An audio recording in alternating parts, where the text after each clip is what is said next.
Good afternoon. Welcome to doctors time. చాలా మందిని బాధపెడుతున్న వ్యాధిలో diabetes ఒకటి. శరీరంలో చేరి చాప కింద నీరులా అన్ని అవయవాలపైన దీని ప్రభావం చూపి అనేక అనార్థాలకు గురి చేస్తుంది. తగిన జాగ్రత్తలు తీసుకుంటే దీన్ని అదుపులో ఉంచుకోవడం కష్టమేమీ కాదు. అయితే డయాబెటీస్కు సంబంధించి హోమియోపతిలో మంచి వైద్యం ఉంది అంటున్నారు హోమియో కేర్ ఇంటర్నేషనల్ వైద్యులు డాక్టర్ అమూల్య గారు. ప్రస్తుతం మీ సందేహాలకు సమాధానాలు ఇస్తారు. అలాగే మీ సమస్యను కాల్ చేసి తెలపండి. మీరు కాల్ చేసిన నంబర్లు 04023310729 అండ్ 730. Hello doctor. హలో. ముందుగా చెప్పండి, అసలు డయాబెటీస్ అంటే ఏంటి, ఎలాంటి రీజన్స్ ఉంటాయి వీటికి? ఓకే, సో మనం డయాబెటీస్ లేదా మనం మామూలు భాషలో చెప్పుకోవాల్సింది షుగర్ లేదా చక్కెర వ్యాధి అని కూడా చెప్పుకుంటుంటాం. సో ముఖ్యంగా డయాబెటీస్ మెలైటస్ని కానీ మనం చూసినట్టయితే మనకి నార్మల్గా అనేది బ్లడ్లో అనేది గ్లూకోజ్ లెవెల్స్ అనేది పెరుగుతూ ఉంటాయి. సో మన బాడీలో ఓవరాల్ హార్మోన్స్ని కానీ చూసినట్టయితే ఎవ్రీ హార్మోన్ కానీ అనేది మనకి గ్లూకోజ్ ఇంక్రీజింగ్ హార్మోన్ అంటే గ్లూకోజ్ లెవెల్స్ పెంచే హార్మోన్సే ఉంటాయి. కానీ బాడీలో చూసినట్టయితే మనకి ప్యాంక్రియాస్లోనే బీటా సెల్స్ మాత్రం మనకి ఇన్సులిన్ అనే హార్మోన్ని రిలీజ్ చేస్తుంటాయి. సో ఇన్సులిన్ ఉత్పత్తి కానీ చూసుకున్నట్టయితే మనకి ప్యాంక్రియాస్లోనే బీటా సెల్స్ చేయడం వల్ల this is the only hormone మన బాడీలోనే గ్లూకోజ్ లెవెల్స్ అనేది తగ్గించడం అనేది చేస్తూ ఉంటుంది. సో కొన్నిసార్లు కానీ మనం చూసినట్టయితే ఇన్సులిన్ అనే హార్మోన్ ఒకవేళ కానీ మనం చూసినట్టయితే మనకి కొన్నిసార్లు బాడీలో తగ్గిపోవడం కానీ లేకపోతే ఆల్టుగెదర్ అనేది మనకి ప్యాంక్రియాస్ అనేది వర్క్ చేయకపోవడం కానీ అనేది మనం చూస్తూ ఉంటాం. సో దీని కారణంగా కానీ చూసుకున్నట్టయితే మనకి గ్లూకోజ్ అనేది బాడీలోనే మోతాదుకు మించి అనేది ఎక్కువైపోవడం వల్ల అనేది కొన్ని రకమైన లక్షణాలు అనేది మనం చూస్తూ ఉంటాము. సో ఎప్పుడైతే ఇలాంటి మనకి గ్లూకోజ్ లెవెల్స్ అనేది బాగా ఇంక్రీజ్ అయ్యి ఇన్సులిన్ లెవెల్స్ అనేది తగ్గిపోతూ ఉంటుంది, అప్పుడే మనం దాన్ని డయాబెటీస్ అని కూడా చెప్పుకుంటూ ఉంటాము. సో ముఖ్యంగా కానీ చూసినట్టే మనకి డయాబెటీస్లోనే మనం 2 రకాల డయాబెటీస్ అనేది ముఖ్యంగా అనేది చూస్తూ ఉంటాము. సో టైప్ 1 డయాబెటీస్ అంటే insulin dependent diabetes and type 2 diabetes insulin non dependent diabetes అనేది చూస్తుంటాం. సో ముఖ్యంగా టైప్ 1 ఇన్సులిన్ డయాబెటీస్లో కానీ చూసినట్టయితే మనకి కంప్లీట్గా అనేది ఇన్సులిన్ అనేది ప్రొడక్షన్ అనేది ఆగిపోతుంటుంది. సో ఇన్సులిన్ ఉత్పత్తి చేసి ఏదైతే మనకి బీటా సెల్స్ ఏదైతే ప్యాంక్రియాస్లో ఉంటాయో ఆల్టుగెదర్గా స్టాప్ చేయడం కానీ లేకపోతే కొన్నిసార్లు చూసినట్టయితే పిల్లల్లో అనేది మనకి జువెనైల్ డయాబెటీస్ కూడా అనేది చూస్తుంటాం. సో వీళ్ళల్లో కానీ చూసినట్టయితే మనకి ఆల్టుగెదర్ ప్యాంక్రియాస్లో ప్రొడక్షన్ అనేది ఆగిపోవడం వల్ల మనకి ఎక్స్టర్నల్గానే ఇన్సులిన్ అనేది బయటికి వెళ్ళి తీసుకోవాల్సి వస్తుంది. అప్పుడే దాన్ని మనం ఇన్సులిన్ డిపెండెంట్ డయాబెటీస్ అంటూ ఉంటాము. సో టైప్ 2 డయాబెటీస్ విషయానికి వచ్చేసరికి ముఖ్యంగా మనకి టైప్ 2 డయాబెటీస్ అనేది మనం కొంచెం ఎల్డర్లీ ఏజ్ గ్రూప్లో అనేది ఎక్కువగా చూస్తున్నాం. ముఖ్యంగా అనేది మనకి 40 to 50 క్రాస్ అయిన వాళ్ళలో కానీ చూసినట్టయితే మనకి ఏదైతే సెల్స్ ఉంటాయో ఈవెన్ దో మనకి ఇన్సులిన్ ఉత్పత్తి అనేది నార్మల్గా జరుగుతున్నా కానీ గ్లూకోజ్ అయితే మనకి సెల్స్లో అనేది అప్టేక్ అనేది తగ్గిపోవడం జరుగుతుంది. సో దీని కారణంగానే మనకి గ్లూకోజ్ ఇంటాలరెన్స్ అనేది కూడా బాడీలో పెరగడం అనేది చూస్తుంటాం. సో ఈవెన్ మనకి ఇక్కడ ఇన్సులిన్ ఉత్పత్తి నార్మల్గా జరిగినా కానీ సెల్స్ అనేది మనం గ్లూకోజ్ టాలరెన్స్ పెరిగిపోవడం వల్ల అనేది ఇక్కడ మనకి మోతాదుకు మించిన గ్లూకోజ్ లెవెల్స్ అనేది పెరుగుతూ ఉంటాయి. సో దీని కారణంగానే దీన్ని మనం టైప్ 2 డయాబెటీస్ లేదా ఇన్సులిన్ నాన్ డిపెండెంట్ డయాబెటీస్ అని కూడా చెప్పుకుంటూ ఉంటాము. ఓకే, కాలర్ కూడా లైన్లో ఉన్నారు. జాన్సన్ హైదరాబాద్ నుంచి. జాన్సన్ గారు మాట్లాడండి, మీ సమస్యను చెప్పండి. అమ్మా నమస్కారం అమ్మా. నమస్తే సార్, చెప్పండి సార్. అమ్మా నా వయసు 62 సంవత్సరాలు. చెప్పండి సార్. 62 ఇయర్స్ అమ్మా నా వయసు. నేను టైప్ 2 డయాబెటీస్ తో సఫర్ అవుతున్నాను. Okay sir. దాదాపు ఒక 16 ఇయర్స్ నుంచి నేను మెడికేషన్ లో ఉన్నానమ్మా నేను. Okay sir. అయితే ఇప్పుడు ప్రస్తుతానికి నేను గిటారే M3 టాబ్లెట్ పుదీనా 1, ఓకే అలాగే విల్డారే 50/500 టాబ్లెట్ పుదీనా సాయంకాలం కూడా ఇస్తున్నారమ్మా నాకు. ఓకే. అయితే చాలా కాలంగా నాకు నేను కంట్రోల్లో ఉంచాను, కానీ లాస్ట్ 6 months నుంచి కంట్రోల్ ఉండడం లేదు. లాస్ట్ ఇయర్ నాకు కోవిడ్ సఫర్ అయ్యాను. Okay sir. So HbA1c levels ఎలా ఉంటున్నాయి సార్? అయిన తర్వాత ఏమైందంటే ఇప్పుడు ప్రస్తుతానికి ఫాస్టింగ్ ఏమో 200.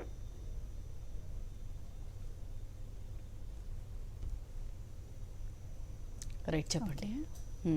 ఆల్రెడీ మొత్తము ఆయన ప్రిస్క్రిప్షన్ ఏమైతే తీసుకుంటున్నాడో ఆ ప్రిస్క్రిప్షన్ ప్రకారంగా ఏ టాబ్లెట్స్ అనేది ఎంత ఎంజీ అనేది మిమ్మల్ని అడిగారు. ఓకే. సో ముఖ్యంగా చూస్తున్నట్టయితే మనకి ప్రిస్క్రిప్షన్ అంటే మనం వేరియస్ ఫార్మ్స్ అనేది మనం గ్లూకోజ్ టాబ్లెట్స్ అనేవి చూస్తున్నాం. సో మెట్ఫార్మిన్ కానీ గ్లైకోమైట్ కానీ వేరియస్ కాంబినేషన్స్ అనేవి చూస్తూ ఉంటాం. సో అకార్డింగ్ టు వాళ్ళ బాడీ కాన్స్టిట్యూషన్ అనేది కొన్ని డ్రగ్స్ అనేది ప్రిస్క్రైబ్ చేయడం అనేది జరుగుతుంది. అండ్ దాని ప్రకారంగా కానీ చూస్తున్నట్టయితే వాళ్ళు ప్రజెంట్గా వాళ్ళ లెవెల్స్ ఎలా ఉన్నాయని చెప్పేసి 500 mg కానీ 800 mg కానీ 1000 mg కానీ ట్వైస్ వన్స్ అనేది వాళ్ళ లెవెల్స్ పైన డిపెండ్ అయి ఉంటుందని చూసుకోవచ్చు. సో ఇక్కడ ముఖ్యంగా చూసుకున్నట్టయితే మీకు ఈవెన్ దో మెడిసిన్ తీసుకుంటున్నా కానీ అన్కంట్రోల్గా అనేది షుగర్ లెవెల్స్ ఉన్నాయి కాబట్టి ఇక్కడ చూసుకున్నట్టయితే మీరు హోమియోపతితో అనేది మంచి సపోర్ట్ అనేది తీసుకోవచ్చు. సో ఎక్కడైతే మనకి అన్కంట్రోల్ డయాబెటీస్ ఉంటుందో అంటే ఈవెన్ దో మెడిసిన్స్ తీసుకుంటున్నా కానీ ఇక్కడ మనకి షుగర్ లెవెల్స్ అనేది కంట్రోల్లో ఉండకపోవడం అనేది జరుగుతుంది. సో ఇలాంటి కేసెస్లో కానీ చూసినట్టయితే మనకి హోమియోపతి అనేది బెటర్ హెల్ప్ఫుల్గా ఉంటుందని చూసుకోవచ్చు. సో హోమియోపతిలో కానీ చూసినట్టయితే మనం కాన్స్టిట్యూషనల్ మెడిసిన్ ద్వారా అంటే person as a individualisation method ద్వారా అనేది కేస్ టేకింగ్ చేసిన తర్వాత వాళ్ళకి సూటబుల్ మెడిసిన్ అని డిస్క్రైబ్ చేయడం అనేది జరుగుతుంది సార్. సో ఒకసారి మీ నియర్ బై హోమియోకేర్ బ్రాంచ్ని అప్రోచ్ అవ్వండి సార్. ఓకే, డయాబెటీస్లో చూసుకుంటే కనుక మెయిన్గా అంటే రూట్ కాజ్ ఉండే ఛాన్స్ ఉందా? ఓకే, సో డయాబెటీస్లో కానీ మనం చూసుకున్నట్టయితే కాజెస్ అనేది డిఫర్ అవ్వడం అనేది కూడా చూస్తూ ఉంటాము. సో ముఖ్యంగా హెరిడిటరీ కాజ్ కానీ చూస్తుంటే అంటే వంశపారంపర్యంగా సో పేరెంట్స్లో ఇద్దరు కానీ ఒక్కరికి కానీ ఉన్నట్టయితే మనం ఎక్కువగా అనేది డయాబెటీస్ రావడం అనేది కూడా చూస్తూ ఉంటాము. సో దీని కారణంగా డయాబెటీస్తో మనం ముఖ్యంగా అనేది ఎఫెక్ట్ అయ్యేది లైఫ్ స్టైల్ అనేది మనకి డిపెండ్ అవుతుందనే చూసుకోవచ్చు. సో ఎక్కువగా ఎవరైతే హెరిడిటరీ లైఫ్ స్టైల్ యూజ్ చేస్తూ ఉంటారో దాంతోపాటు జంక్ ఫుడ్ ఇంటేక్ కానీ రెగ్యులర్ ఎక్సర్సైజ్ ఉండకపోవడం కానీ ఒకే దగ్గర కూర్చొని వర్క్ చేయడం కానీ సరైన స్లీపింగ్ హ్యాబిట్స్ ఉండకపోవడం కానీ సో స్ట్రెస్కి ఎవరైతే ఎక్కువగా గురవుతున్నారో వీళ్ళల్లో కానీ చూసినట్టయితే మనకు త్వరగా అనేది డయాబెటీస్ రావడం అనేది కూడా చూస్తున్నాం. అండ్ ముఖ్యంగా మనం చూసుకున్నట్టయితే ఏజ్ అనేది మనకి డయాబెటీస్లో అనేది ఇంపార్టెంట్ రోల్ అనేది ప్లే చేయడం కూడా చూస్తున్నాం. సో ముఖ్యంగా కానీ చూసినట్టయితే మనకి ఎబో 15 years కానీ లోపు పిల్లల్లో ఎప్పుడైతే మనకి డయాబెటీస్ చూస్తూ ఉంటామో అప్పుడు దాన్ని మనం జువెనైల్ డయాబెటీస్ అని కూడా చెప్తూ ఉంటాం. సో ఈ జువెనైల్ డయాబెటీస్ కానీ మన ముఖ్య కారణం కానీ చూసినట్టయితే ఇక్కడ మనకి ప్యాంక్రియాస్లో సెల్స్ అనేది కంప్లీట్ డిస్ట్రక్షన్ అయిపోవడం లేదా ఏదైనా బాడీలో అనేది ఆటోఇమ్యూన్ కండిషన్ ప్రెజెంట్ అయి ఉండడం అనేది కూడా మనం చూస్తున్నాం. లేదా కానీ క్యాన్సర్ కానీ ఇతర ఏదైనా కారణాల వల్ల కానీ జువెనైల్ డయాబెటీస్ అనేది కూడా పిల్లల్లో చూస్తుంటాం. సో వీళ్ళలో కానీ చూసినట్టయితే శరీరంలో అనేది ఇన్సులిన్ ఉత్పత్తి అనేది కంప్లీట్గా ఆగిపోవడం అనేది జరుగుతూ ఉంటుంది. సో దీని కారణంగానే ఎక్స్టర్నల్గానే కంపల్సరీ ఇన్సులిన్ ఇంజెక్షన్స్ అనేది తీసుకునే అవసరం అనేది ఉంటుంది. మరియు కొంతమందిలో కానీ చూసినట్టయితే 20s కానీ 30s కానీ చూసినట్టయితే డయాబెటీస్ మనం ముఖ్యంగా టైప్ 2 రావడం అనేది కూడా చూస్తున్నాం. సో ఇలాంటి ఎర్లీ ఏజ్లో రావడానికి కారణం కానీ చూసినట్టయితే ఒబేసిటీ కావచ్చు, స్త్రీలలో కానీ చూసినట్టయితే PCOD కావచ్చు, లేకపోతే థైరాయిడ్ ఇష్యూస్ కావచ్చు, లాంగ్ టర్మ్గా మెడికేషన్స్ ఉండడం వల్ల కూడా మనం డయాబెటీస్ రావడం అనేది చూస్తూ ఉంటాము. ఓకే అండి, నెక్స్ట్ కాలర్ కూడా లైన్లో ఉన్నారు. జగన్ కర్నూలు నుంచి. జగన్ గారు మాట్లాడండి, మీ సమస్యను చెప్పండి. నమస్తే అండి. నమస్తే సార్, చెప్పండి సార్. మా మేడం మా మిసెస్ ప్రెగ్నెన్సీ అండి ఇప్పుడు. Okay sir. ఓకే అయితే మన షుగర్ లెవెల్స్ బాగా పెరిగాయండి. Okay sir. అంటే ఉమ్మని కూడా వచ్చిందని అన్నారు మేడం ఓకే స్కానింగ్ లో. అయితే బేబీకి తండ్రికి ప్రాబ్లం ఉంటుంది, మా కిందకు ఉందని కొంచెం ప్రాబ్లం చెప్పారు. Okay sir. ఈ రోజు చెప్పారు హాస్పిటల్లో. ఓకే. ఈ డయాబెటీస్ తగ్గితే ఏం చేయాలండి బాగా? Okay sir. ఓకే, సో ముఖ్యంగా స్త్రీలలో కానీ చూసినట్టయితే ప్రెగ్నెంట్ ఉమెన్లో అనేది డయాబెటీస్ రావడం అనేది కూడా మనం చూస్తుంటాం. సో దీన్ని మనం జెస్టేషనల్ డయాబెటీస్ అనేది కూడా చెప్తూ ఉంటాం. సో ముఖ్యంగా జెస్టేషనల్ డయాబెటీస్ కానీ చూసినట్టయితే ఎవరైతే స్త్రీ మనకి 4 months నుంచి కానీ చూసినట్టయితే మనకి షుగర్ లెవెల్స్ అనేది కొన్ని కేసెస్లో అనేది మోతాదుకు మించి అనేది ఇంక్రీజ్ అవ్వడం అనేది చూస్తున్నాం. సో దీనివల్ల కానీ చూసినట్టయితే కొంతమంది స్త్రీలలో అనేది ఆఫ్టర్ ప్రెగ్నెన్సీ అనేది మనకి ఈ జెస్టేషనల్ డయాబెటీస్ అని కంప్లీట్గా షుగర్ లెవెల్స్ అనేది నార్మల్ అయిపోవడం అనేది చూస్తున్నాం. కానీ మరికొద్ది కేసెస్లో కానీ చూసినట్టయితే కంటిన్యూ అవ్వడం అనేది కూడా మనం చూస్తున్నాం. సో మీరు కంటిన్యూస్గా అనేది నియర్ బై గైనకాలజిస్ట్ని కన్సల్ట్ చేసి సో ఎలాంటి ప్రోగ్రెస్ ఉంది ఏంటిదని చూసుకుంటే బెటర్గా ఉంటుంది సార్. ఓకే అండి, మెయిన్గా అంటే జెస్టేషనల్ డయాబెటీస్ అన్నారు కదా, ఇది కాంప్లికేటెడ్ అంటే టైప్ 1 టైప్ 2తో పోలిస్తే ఎలా ఉంటుందంటారు? సో జెస్టేషనల్ డయాబెటీస్ కానీ చూసినట్టయితే కొన్నిసార్లు అనేది మనకి నార్మల్గానే ప్రెగ్నెన్సీలో అనేది మనకి షుగర్ లెవెల్స్ అనేది ఇంక్రీజ్ అవుతూ ఉంటాయి. కొన్నిసార్లు చూసినట్టయితే ఆఫ్టర్ ప్రెగ్నెన్సీ అనేది లెవెల్స్ అనేది మనం నార్మల్ అయిపోవడం అనేది చూస్తున్నాం. ఒక 5 to 6% కేసెస్లో కానీ మనం చూసినట్టయితే జెస్టేషనల్ డయాబెటీస్ అనేది ఈవెన్ ఆఫ్టర్ ప్రెగ్నెన్సీ అనేది మనకి డయాబెటీస్ అనేది కంటిన్యూ అయిపోవడం అనేది చూస్తున్నాం. సో ముఖ్యంగా జెస్టేషనల్ డయాబెటీస్ అంటే ప్రెగ్నెన్సీ టైంలో ఉన్న డయాబెటీస్లో కానీ చూసినట్టయితే మనకి బ్లడ్ ప్రెషర్ ఇంక్రీజ్ అవ్వడం, బేబీ వెయిట్ తగ్గిపోవడం, దాంతోపాటు ఉమెన్ పైన ఎఫెక్ట్ అవ్వడం, ఓవరాల్ ప్రెగ్నెన్సీ అనేది ఎఫెక్ట్ అవ్వడం, డెలివరీ టైంలో ఇష్యూస్ రావడం అనేది కూడా ముఖ్యంగానే చూస్తుంటాం. సో ముఖ్యంగా ఎవరైతే ప్రెగ్నెన్సీ టైంలో షుగర్ లెవెల్స్ అనేది మెయింటైన్ చేసుకోవడం అనేది చాలా ఇంపార్టెంట్ అనేది ఉంటుంది. సో దీన్ని చూసుకున్నట్టయితే ఎస్పెషల్లీ ఫుడ్ ఇంటేక్ కానీ చూసినట్టయితే కార్బోహైడ్రేట్ ఇంటేక్ కానీ, షుగర్ ఇంటేక్ కానీ, సాల్ట్ ఇంటేక్ కానీ చూసినట్టయితే తగ్గించుకొని అనేది మన హెల్దీ ఫుడ్ అనేది ఇంటేక్ అనేది ఎక్కువ తీసుకున్నట్టయితే ఇంకా బెటర్గా ఉంటుందని చూసుకోవచ్చు. ఓకే అండి, నెక్స్ట్ కాలర్ కూడా లైన్లో ఉన్నారు. భాస్కర్ నెల్లూరు నుంచి. భాస్కర్ గారు మాట్లాడండి, మీ సమస్యను చెప్పండి. హలో హలో, చెప్పండి సార్. భాస్కర్ గారు మీరు టీవీ వాల్యూమ్ మ్యూట్ చేయండి, మ్యూట్ చేసి మీ ఆన్సర్ చెప్పండి, మీ సమస్య ఏంటో చెప్పండి. నా పేరు భాస్కర్ అమ్మా. నాకు ఈ నెల కొత్తగా టెస్ట్ చేపిస్తే అది షుగర్ 435 ఉందని చూపించారమ్మా. Okay sir. దాని గురించి కాల్ చేస్తాను. ఓకే సార్, ప్రస్తుతం మీకు సిమ్టమ్స్ ఏముంటున్నాయి సార్? ప్రజెంట్ అయితే ఏం లేమ్మా, జస్ట్ ఏదో కొంచెం కాల్ నొప్పి వస్తే దానికి దేనికొండ వచ్చిందో టెస్ట్ చేయించాను. Okay sir. దాని బ్లడ్ టెస్ట్ చేపిస్తే బ్లడ్ లో 400 షుగర్ కంట్రోల్ వస్తుందని చెప్పారు. Okay sir. మళ్ళీ అనుమానం వచ్చి షుగర్ టెస్ట్ చేయించానమ్మా. అన్నం తినక ముందు 230 ఉంది, తిన్నాక 435 ఉందమ్మా. ఓకే సార్, మీ వయసు ఎంత ఉంటుంది సార్? నా వయసు 59 సంవత్సరాలమ్మా. Okay sir. సో చూసుకున్నట్టయితే మీ కేసులోనే షుగర్ లెవెల్స్ అనేది మోతాదుకు మించి చాలా ఎక్కువగా ఉండడం అనేది చూస్తున్నాం సార్. సో జనరల్గా కానీ చూసినట్టయితే మనకి బిలో అంటే తినకముందు కానీ చూసినట్టయితే పోస్ట్ లంచ్, బిఫోర్ లంచ్ కానీ చూసుకున్నట్టయితే మనకి 120 బిలో ఉండడం అనేది చూస్తూ ఉంటాము. సో ఆఫ్టర్ లంచ్ కానీ చూసినట్టయితే మనకి 160 కన్నా తక్కువ ఉండడం అనేది కూడా మనం చూస్తుంటాం. కానీ కొన్నిసార్లు చూసినట్టయితే 160 to 180 మధ్యలో కొంతమందిలో అనేది మనం కంటిన్యూస్గా ఉన్నప్పుడు అయితే దీన్ని మనం ప్రీ డయాబెటిక్ కండిషన్ అనేది కూడా చెప్పుకుంటాం. సో డయాబెటీస్ అనేది మనం చూసుకున్నట్టయితే చాలా వరకు అనేది మనం యాక్సిడెంటల్గా అనేది తెలుసుకోవడం అనేది కూడా చాలా కేసెస్లో చూస్తున్నాం.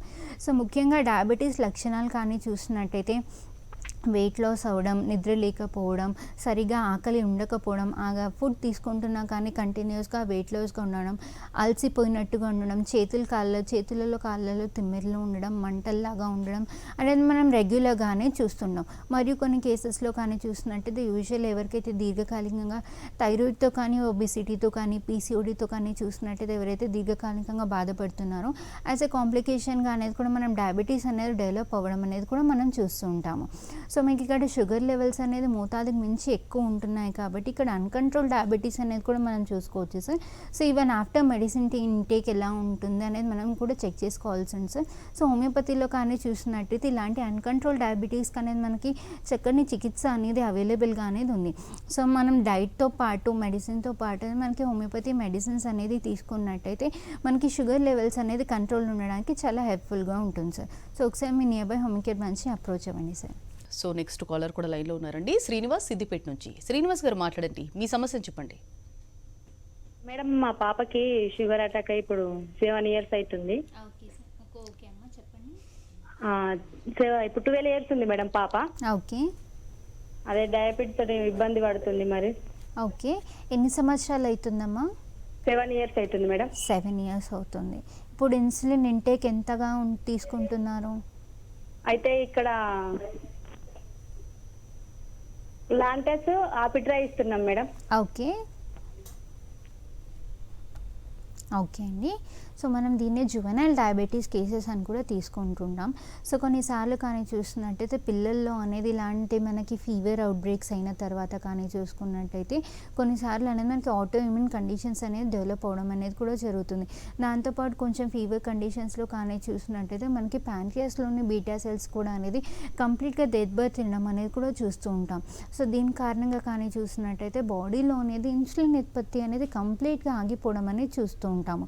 సో బీటా బీటా సెల్స్ ఏదైతే మనకి నార్మల్గా అనేది ఇన్సులిన్ ప్రొడక్షన్ చేస్తూ ఉంటాయో ఇవి కొంచెం కూడా చేయకుండా కంప్లీట్గా డిస్ట్రక్షన్ అయిపోవడం వల్ల కానీ చూస్తున్నట్టయితే కంప్లీట్గా మనకి ఎక్స్టర్నల్గా అనేది ఇన్సులిన్ అనేది డిపెండ్ అవ్వడం అనేది కూడా చూస్తూ ఉంటాం.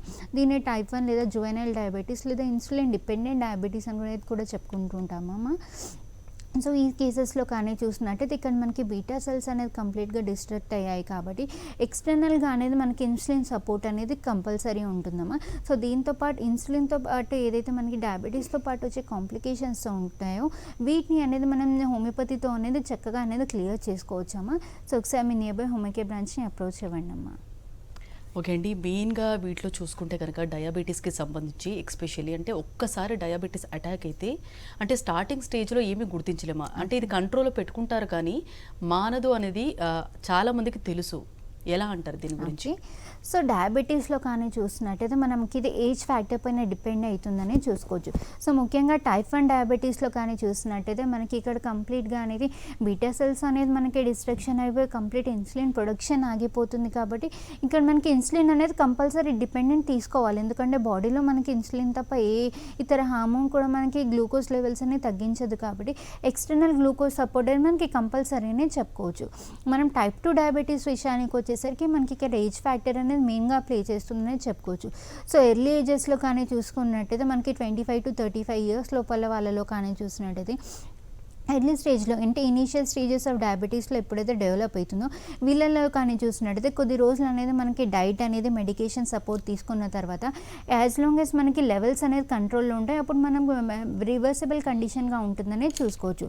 సో కంప్లీట్గా మెడిసిన్ స్టాప్ చేసి మనకి డైట్ మెయింటెనెన్స్ లైఫ్ స్టైల్ మెయింటెనెన్స్తో అనేది సర్టన్ ఏజ్ వరకు అనేది చూసుకోవచ్చు. మరి కొంతమందిలో కానీ చూసినట్టయితే ఆఫ్టర్ 40s కానీ ఆఫ్టర్ 50sలో కానీ చూసినట్టయితే ముఖ్యంగా ఎవరికైతే టైప్ 2 డయాబెటీస్ అనేది వస్తుంటుందో వీళ్ళ కానీ చూసినట్టు మనకి ఏజ్ ఫ్యాక్టర్ అనేది ఉంటుంది కాబట్టి ఇక మనకి బాడీలో డీజనరేటివ్ చేంజెస్ అనేది కూడా చూస్తున్నాం. సో ఇలాంటి డీజనరేటివ్ చేంజెస్ కారణాల వల్ల కానీ చూసినట్టయితే మనకి ఇన్సులిన్ ప్రొడక్షన్ అనేది తగ్గిపోవడం అనేది కూడా జరుగుతుంది.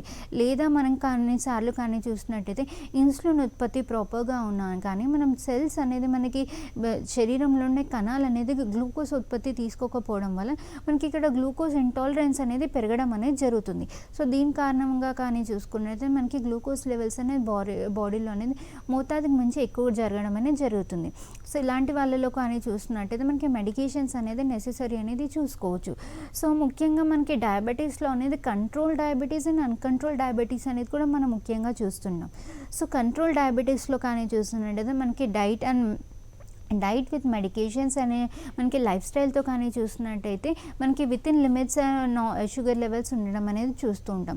కానీ కొంతమందిలో కానీ చూసినట్టయితే మనకి 30 to 40% కేసెస్ అనేది కంప్లీట్గా అన్కంట్రోల్ డయాబెటీస్ ఉండడం అనేది చేస్తున్నాం. సో ఈవెందో డైట్ మెయింటెనెన్స్ కానీ మెడికేషన్ తీసుకుంటున్నా కానీ లైఫ్ స్టైల్ మెయింటైన్ చేస్తున్నా కానీ మనం చూసుకున్నట్టయితే షుగర్ లెవెల్స్ అనేది కంట్రోల్లోకి రాకపోవడం చూస్తున్నాం. సో ఎన్ని కాంబినేషన్స్ ఆఫ్ మెడిసిన్ యూస్ చేసినా కానీ మనకి ఇక్కడ కంప్లీట్గా అనేది లెవెల్స్ అనేది కంట్రోల్లో ఉండకపోవడం వల్ల అనేది మనకి రిస్క్ ఫ్యాక్టర్స్ అనేది ఎక్కువగా అంటే కాంప్లికేషన్స్ అనేది ఎక్కువగా పెరిగే వాళ్ళని చూస్తున్నాం. సో ఇలాంటి అన్కంట్రోల్ డయాబెటీస్లో కానీ చూస్తున్నట్టు మనకి హోమియోపతి అనేది చాలా హెల్ప్ఫుల్గా ఉంటుందని చెప్పుకోవచ్చు. సో ఇలాంటి అన్కంట్రోల్ డయాబెటీస్ కేసెస్లో అనేది మనం హోమియోపతితో సపోర్ట్ ద్వారా అనేది మనం కంట్రోల్ డయాబెటీస్గా అనేది మెయింటైన్ చేసుకుంటూ రావచ్చు. అంటే విత్ ఇన్ నార్మల్ లిమిట్స్గా అనేది మనం డయాబెటీస్ అనే ఒకవేళ మనం షుగర్ లెవెల్ అనేది మనం మెయింటైన్ చేసుకున్నట్టయితే వాళ్ళ క్వాలిటీ ఆఫ్ లైఫ్ అనేది మనం ఇంక్రీజ్ చేయడం అనేది కూడా జరుగుతుంది. ఓకే అండి, నెక్స్ట్ కాలర్ కూడా లైన్లో ఉన్నారు. కుమారి, తూర్పుగోదావరి జిల్లా నుంచి. కుమారి గారు మాట్లాడండి, మీ సమస్యను చెప్పండి. హలో, నమస్కారం అండి. నమస్తే అమ్మా, చెప్పండి అమ్మా. మా బాబుకి 9 years అండి, షుగర్ వచ్చేసిందండి. ఇన్సులిన్ చేస్తున్నారు. ఓకే, అంటే బాబు ఇన్సులిన్ చేయించుకొని ఏడుస్తున్నారు, దాని వల్ల హోమియోపతిలో ఏమన్నా? ఓకే అమ్మా. సో బాబు ఏజ్ తక్కువ ఉంది కాబట్టి ఇక్కడ కంప్లీట్గా అనేది మనం ఇన్సులిన్ పైన అనేది డెఫినెట్గా డిపెండ్ అనేది అవ్వాల్సి ఉంటుందమ్మా. బికాస్ ఇక్కడ మనకి కంప్లీట్గా ఇన్సులిన్ ఉత్పత్తి అనేది బాడీలో అవ్వట్లేదు కాబట్టి మనకి ఎక్స్టర్నల్గా అనేది ఇన్సులిన్ సపోర్ట్ అనేది నెసెసరీగా అనేది ఉంటుంది. సో ఇతర ఏ మెడికేషన్తో అయినా కానీ చూసినట్టయితే మనం తీసుకుంటున్నా కానీ ఇన్సులిన్ అప్టేక్ అయితే కంపల్సరీగా ఉండాలమ్మా. సో మనం హోమియోపతి మెడిసిన్తో కానీ తీసుకున్నట్టయితే మనకి సపోర్ట్ ద్వారా అనేది మనం ఇన్సులిన్ ఇంటేక్ చేసే ఏదైతే మనకి సీసీస్ ఉంటాయో వాటిని డోసేజ్ అనేది మనం తక్కువ చేసుకుంటూ క్వాలిటీ ఆఫ్ లైఫ్ అనేది ఇంక్రీజ్ చేసుకోవాల్సి ఉంటుందమ్మా. సో ఒకసారి మీ నియర్ బై హోమియో కేర్ బ్రాంచ్ని అప్రోచ్ అవ్వండి అమ్మా. ఓకే అండి, నెక్స్ట్ కాలర్ కూడా లైన్లో ఉన్నారు. నగేష్ హైదరాబాద్ నుంచి. నగేష్ గారు మాట్లాడండి, మీ సమస్యను చెప్పండి. మేడం గారు నమస్కారం అండి. నమస్తే సార్, చెప్పండి సార్. మేడం డయాబెటీస్ వచ్చి 2 years అయింది మేడం. Okay sir. సో ఇప్పుడు అంటే 2 years అయిన తర్వాత ఇప్పుడు కొంచెం కంట్రోల్ గా ఉంది. లాస్ట్ 2 months బ్యాక్ చేస్తే తక్కువ ఉందని చెప్పి హాఫ్ టాబ్లెట్ యూజ్ చేయమన్నారు మేడం. Okay sir. తినక ముందు ఓకే. గ్లైనమిక్ ME2 అనే tablet madam. Okay sir. So ఇప్పుడు రీసెంట్ గా ఒక 4-5 days ముందు తినక ముందు 138 ఉంది, తిన్న తర్వాత 167 ఉంది మేడం. Okay sir. సో అంటే హాఫ్ టాబ్లెట్ కంటిన్యూ చేయాలా లేకపోతే ఫుల్ చేయాలి మేడం? ఓకే. సో మీరు ప్రెజెంట్ ఉన్న అంటే కొంచెం చూసుకున్నట్టు లెవెల్స్ అనేది కొంచెం పెరుగున్నాయి కాబట్టి అయినా కానీ పర్వాలేదు సార్. ఒకసారి HbA1c అనేది మీరు చూసుకున్నట్టయితే ఓవరాల్గా ఎలా ఉంటుంది, వెరీ గుడ్ అమౌంట్లో ఉందా లేకపోతే ఎక్కువ ఉందా అనేది కూడా HbA1cతో కూడా మనం ఒకసారి కోరిలేట్ చేసుకొని టాబ్లెట్ డోస్ అనేది డిసైడ్ చేస్తే బెటర్గా ఉంటుంది సార్. ఇన్ కేస్ డయాబెటీస్ని నెగ్లెక్ట్ చేస్తే కనుక అంటే ఎలాంటి కాంప్లికేషన్స్ ఉండొచ్చు? ఓకే. సో ముఖ్యంగా మనం డయాబెటీస్లో అనేది కాంప్లికేషన్స్ కానీ చూస్తున్నట్టయితే మనం మల్టిపుల్ అనేది కాంప్లికేషన్స్ అనేది డయాబెటీస్లో అనేది చూడడం జరుగుతుంటుంది. సో ముఖ్యంగా డయాబెటీస్లో అనేది మనం 3 రకాలుగా అనేది కాంప్లికేషన్స్ ఎక్కువగా చూసుకున్నట్టయితే కార్డియోవాస్కులర్ రిస్క్ అనేది ఎక్కువగా ఉండడం అనేది చూస్తున్నాం. సో ముఖ్యంగా అనేది మనం హార్ట్ ఫంక్షనింగ్ పైన కానీ హార్ట్ పంపింగ్ అయినా కానీ హార్ట్కి సప్లై అయ్యే బ్లడ్ వెసల్స్లో కానీ చూసుకున్నట్టయితే మనం ముఖ్యంగా అనేది డయాబెటీస్ వల్ల అనేది రిస్క్ ఫ్యాక్టర్స్ అనేది ఎక్కువగా ఉన్నాయి చూసుకోవచ్చు. సో దీంతో పాటు మనం ముఖ్యంగా కామన్గా చూసుకునే డయాబెటిక్ కాంప్లికేషన్ కానీ చూసుకున్నట్టయితే దాన్ని మనం డయాబెటీస్ న్యూరోపతి అని కూడా చెప్పుకుంటూ ఉంటాం. సో ముఖ్యంగా మనం కాళ్ళలో నరాలలో కానీ చూసుకున్నట్టయితే ఈ డయాబెటీస్ వల్ల కానీ మనకి నర్వ్ ఎండింగ్స్ అనేది డ్యామేజ్ అయిపోవడం అనేది కూడా మనం చూస్తూ ఉంటాం. సో దీని కారణంగా అనేది కాళ్ళల్లో స్పర్శ దక్కిపోవడం, దాంతోపాటు అరిచేతులలో అరికాళ్ళలో మంటలు పెరగడం, తిమ్మిర్లు రావడం, సరిగా దుర్దలుగా ఉండడం అనేది కూడా మనకి డయాబెటీస్ న్యూరోపతిలో అనేది మనం ఎక్కువగానే చూస్తుంటాము. దీంతోపాటు ముఖ్యంగా మనం చూసుకున్న డయాబెటిక్ రెటినోపతి. సో డయాబెటిక్ రెటినోపతిలో కానీ చూసుకున్నట్టయితే ఎస్పెషల్లీ మనకి కార్నియా అంటే కళ్ళల్లో అనేది ఎఫెక్ట్ అవ్వడం అనేది మనం ముఖ్యంగానే చూస్తున్నాం. సో దీంట్లో అనేది మనకి బ్లరీ విజన్గా ఉండడం, మనకి ఆప్టిక్ ప్రెషర్ అనేది పెరిగిపోవడం, మనకి గ్లూకోమా డయాబెటిక్ గ్లూకోమా లాంటి కండిషన్స్ అనేది డెవలప్ అవ్వడం అనేది కూడా మనం చూస్తూ ఉంటాం. అలానే మనకి రెటినల్ అండ్ కార్నియాల్ కొన్నిసార్లు అనేది దెబ్బతినడం అనేది కూడా చూపు మందగించుకుపోవడం అనేది కూడా మనకి డయాబెటిక్ రెటినోపతిలోనే చూస్తున్నాం. అలానే మనం కామన్గా చూస్తున్నట్టయితే డయాబెటిక్ నెఫ్రోపతి అనేది కూడా మనం చూస్తున్నాం. సో ముఖ్యంగా మనం డయాబెటిక్ నెఫ్రోపతిలో కానీ చూస్తున్నట్టయితే మనకి కిడ్నీస్ అనేది ఎక్కువగా ఎఫెక్ట్ అవ్వడం అనేది చూస్తున్నాం.